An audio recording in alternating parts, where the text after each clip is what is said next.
കേളി മീഡിയയിലേക്ക് സ്വാഗതം. എൻ്റെ ചാനൽ ആദ്യമായിട്ട് കാണുകയാണ്, സബ്സ്ക്രൈബ് ചെയ്യുക, സപ്പോർട്ട് ചെയ്യുക, നിങ്ങളുടെ വിലയേറിയ അഭിപ്രായങ്ങൾ കമൻറ്റായി രേഖപ്പെടുത്തുക. അപ്പോൾ കുടുംബശ്രീ ശാരദ സീരിയലിൻ്റെ ഒരു പ്രൊമോ വീഡിയോ വന്നിട്ടുണ്ട്. അപ്പോൾ അതിലേക്ക് നമുക്ക് പോയാലോ. പ്രൊമോ വീഡിയോയിൽ കാണിക്കുന്നത് വെച്ചാൽ നമ്മുടെ ശാലിനി നമ്മുടെ രാഘവൻ നായർ ആശുപത്രി കൊണ്ടുവന്നിട്ടുണ്ട്. കാരണം സത്യഭാമ ശാലിനെ വിളിക്കുന്നുണ്ട്, ഇങ്ങനെ വിഷ്ണുവിൻ്റെ അച്ഛന് വയ്യ എന്നും പറഞ്ഞ്. അങ്ങനെ വെപ്രാളപ്പെട്ട് നമ്മുടെ ശാലിനി ചെന്ന് ഹോസ്പിറ്റലാവുകയാണ്. അങ്ങനെ രാഘവൻ നായർ ഹോസ്പിറ്റലിൽ അഡ്മിറ്റ് ചെയ്യുകയാണ്. ആ സമയത്ത് വിഷ്ണു ജീവൻ തിരിച്ചു കിട്ടുന്നുണ്ട്. വിഷ്ണു വന്ന് ഹോസ്പിറ്റലിലേക്ക് വരുന്ന സമയത്ത് സത്യഭാമയും രാഘവൻ നായർ ഇങ്ങനെ ഇരിക്കുന്നത്. അപ്പോൾ അവിടെ നിന്ന് ഇങ്ങനെ പറയുകയാണ്, രാഘവൻ നായർ പറയുകയാണ്, നമ്മുടെ ശാലിനിയെ പറ്റി ഒന്നും പറയരുത് എന്ന് പറയുന്നു. അപ്പം നമ്മുടെ സത്യഭാമ ഇങ്ങനെ ഞെട്ടിത്തിരിച്ചിങ്ങനെ നോക്കുകയാണ്. അപ്പം നമ്മുടെ വിഷ്ണു ഇരിക്കുന്നത്, അച്ഛൻ ആരുടെ കാര്യമാണ് ഈ പറയുന്നത്, ആരോടാണ് പറയേണ്ടതെന്ന് പറയുന്നതെന്ന് പറയുന്നത്. അത് നമ്മുടെ വിഷ്ണുവിനോട് ശാലിനിയെ പറ്റി മോശമായി ഒന്നും പറയാൻ പാടില്ല എന്ന് പറയുന്നു. ഇത് കേട്ട് വിഷ്ണു ആകെ ഞെട്ടിത്തിരിക്കുകയാണ്. കാരണം അച്ഛൻ്റെ ഓർമ്മ പോയി എന്ന് അവന് മനസ്സിലാകുകയാണ്. അച്ഛൻ പരസ്പര വിരുദ്ധമായിട്ട് കാര്യങ്ങൾ സംസാരിക്കുന്നു, വല്ലാത്തൊരു സ്റ്റേജിലൂടെയാണ് കടന്നു പോകുന്നതെന്നൊക്കെ അവന് മനസ്സിലാകുകയാണ്.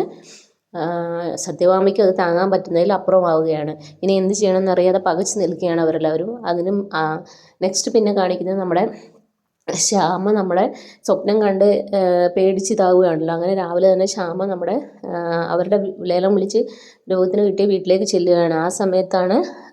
ആ സമയത്ത് ചെല്ലുന്ന സമയത്ത് കുറേ ആൾക്കാരെല്ലാം അവിടെ ഇങ്ങനെ മദ്യമൊക്കെ വെച്ചിങ്ങനെ മദ്യ കച്ചവടമോ അങ്ങനെ അവരതാണല്ലോ ഉദ്ദേശിക്കുന്നത്, മദ്യവിൽപ്പന എടുക്കുക. അങ്ങനെ മദ്യമൊക്കെ ഇങ്ങനെ എടുത്ത് വെക്കുന്നു, പറക്കി വയ്ക്കുന്നു.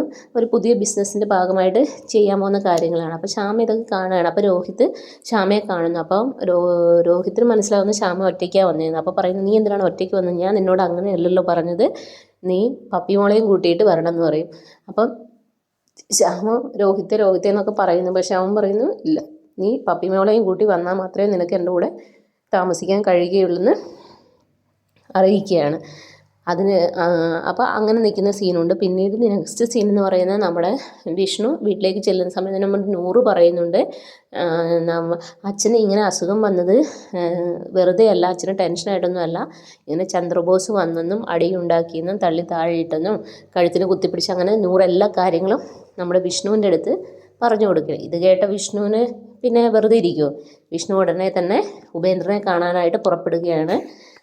എന്തായാലും ഉപേന്ദ്രൻ്റെ നല്ല കൊടുക്കുന്നു നമുക്കറിയാമല്ലോ. കാരണം വിഷ്ണു എന്തായാലും വെറുതെ വിടത്തില്ല. അങ്ങനെയാണ് എപ്പിസോഡ് കടന്നു പോകുന്നത്. അപ്പോൾ എല്ലാവരും എപ്പിസോഡിനായി വെയിറ്റ് ചെയ്യുക. അപ്പോൾ okay, bye bye, thank you.